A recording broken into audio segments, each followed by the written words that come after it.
যারা আছে তারা সব কাফের। এদের সাথে বিবাহ বন্ধন আবদ্ধ হওয়া হারাম।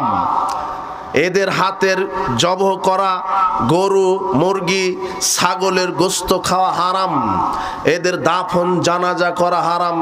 তারা মনে করে তোমাকে, আর তুমি তাদেরকে মহব্বত করো। আশ্চর্য কথা। এখন তোমার দেখো, এই দিকে রাখি দে, ইমানের দিকে রাখি দেখি শিয়ারা, তারা বিশ্বাস করে রাফেজি শিয়ারা আলী রাদিয়াল্লাহু আনহু বাদে, ফাতেমা, হাসান, হুসাইন, এই 4-5 জন সাহাবী বাদে পৃথিবীতে রাসূলের যত সাহাবী, সব সাহাবী হলো কাফের। আবু বকর কাফের, ওমর কাফের, উসমান কাফের। তাই তারা কোনো হাদিস মানে। আবু হুরায়রা কাফের। আবু হুরায়রা থেকে যত হাদিস ওরা কি করে না, মানে না।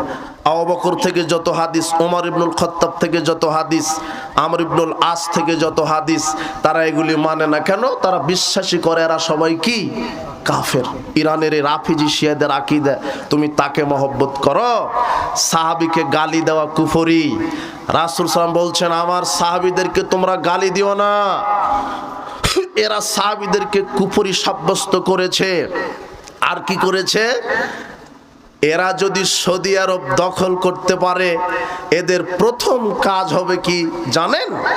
ইরানের এই রাফেজি শিয়া যদি সৌদি আরব দখল করে নিতে পারে, এদের প্রধান কাজ হবে, প্রথম কাজ হবে আবু বকর, ওমর আর উসমান, এই 3 জনের কবরকে খনন করবে। খনন করে তাদের লাশকে উত্তোলন করে দড়ি দিয়ে আগে ফাঁসি দিবে, তারপরে তাদের রাগটা মিটাবে। এত রাগ। ইরানে যদি 90টা কুকুর থাকে, তাহলে 90টা কুকুরের নাম রাখে, ওটা আবু বকর, ওটা ওমর, ওটা উসমান। কুকুরের নাম কি? কুকুরের নাম রাখে আবু বকর।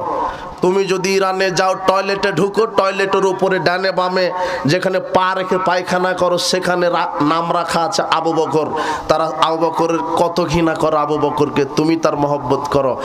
সারা পৃথিবীর সব মানুষের ইমান এক পাল্লাতে, আর আবু বকর রাদিয়াল্লাহু আনহুর ঈমান এক পাল্লাতে।